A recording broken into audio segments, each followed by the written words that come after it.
Member, I thank you for convening this important hearing and for your longstanding leadership to ensure that this committee, this Congress fulfills our constitutional responsibilities. We are the Article I branch, and despite your best efforts, and they have been sincere and extensive, as an institution, I believe we just haven't been acting like we're the Article I branch when it comes to authorizing and overseeing the use of military force. I also want to specifically thank Senators Kaine and Flake. I'd be remiss if I didn't. You both have worked in a principled and a persistent manner to make progress on a difficult issue, a new authorization for the use of military force, and I really admire your leadership on this issue. I am relatively new to the U.S. Senate, and since I've been here, I've tried to play a constructive and, where I can, catalytic role when it comes to a new AUMF, believing that's what the Constitution commands and what our troops deserve. On January 18 of last year, it was my second hearing on this committee. I pushed for a new AUMF. I served in the U.S. Marine Corps. I know there are fathers and mothers of service members on this committee, and I know they can identify with not wanting to simply criticize our institution's inability to pass a new AUMF and then do nothing. So I put pen to paper. I drafted what I thought was an optimal AUMF, introducing it in my first couple of months in the Senate. And since then, I've kept at it, trying to work in a bipartisan manner and make principled compromises where I have to move things forward.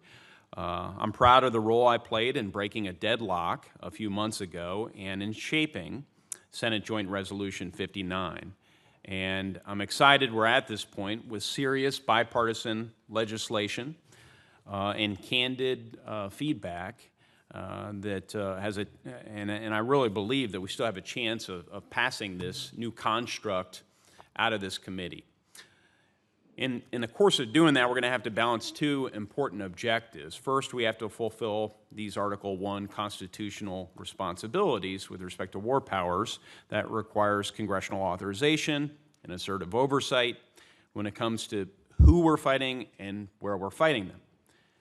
And second, we have to recognize the serious and continuing amorphous, mobile, and evolving nature of the Islamist terrorist threat and provide DoD the means to confront this unique threat to effectively carry on this war. So terrorists cannot attack us here at home like they did on 9/11.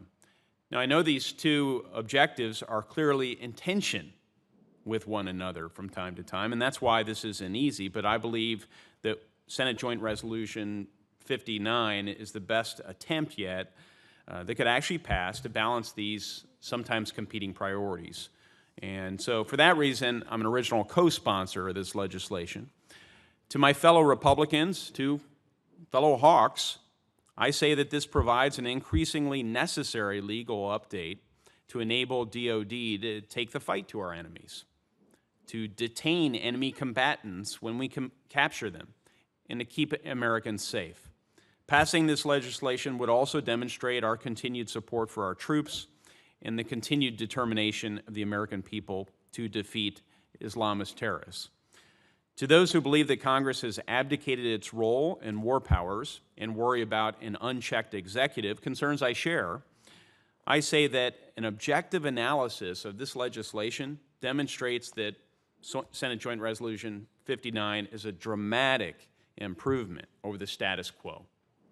A dramatic improvement. So I look forward to continued discussion today and beyond, and I'm hopeful we'll mark this up, amend as necessary, and pass it out of committee without delay.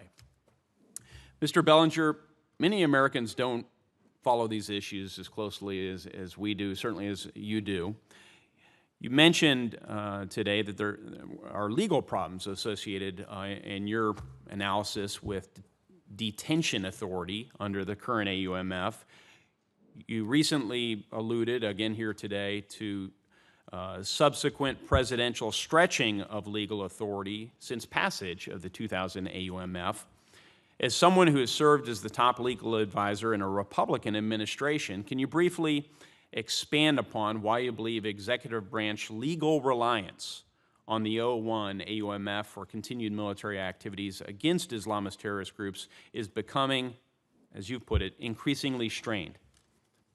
Again, and I will be brief, and I will just thank you, Senator, again, for your leadership. I know you have been interested in this from the very beginning.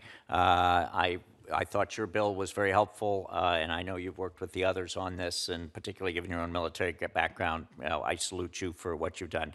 Detention, I spent way too much time on detention issues in my 8 years. These are difficult issues. And frankly, 16 years ago, human rights groups were taking the position that the AUMF didn't allow for detention, that the authorization to use military force didn't authorize detention. You know, that was the executive branch position was, well, of course, military force includes not only the authority to kill, but also to detain, and that's been upheld by the courts. But the problem is that when a group like ISIS was added by President Obama saying that that were the group that committed the 9/11 attacks, which is, I think we all know, was a big stretch, that's being litigated right now. And so an ISIS member is saying, wait a minute, I didn't commit the 9/11 attacks, and so the 2001 AUMF doesn't apply to me. Now, the executive may win that, and the president clearly has constitutional authority, but it is legally problematic, and it's being challenged in the courts. So would I, as an executive branch matter, prefer to have clear legal authority for detention of an ISIS member? Yes, I would, and I think that this bill does that. And in the absence of clear legal authority to detain enemy combatants, does that in any way provide more of an incentive to seek other ways to eliminate the threat of enemy combatants who are on the battlefield? That is, instead of detention, is one incentivized to eliminate an individual, seek a sanitized approach, perhaps drone strikes? It's hard to say. I mean, I will say it was interesting to me that President Obama, obviously having watched the struggles of the Bush administration over detention in Guantanamo, that I think, you know, everybody agrees, wherever you are in the political perspective, were difficult and complicated, that President Obama stopped detaining people and just started killing people through drone strikes. So, yeah, Thank you.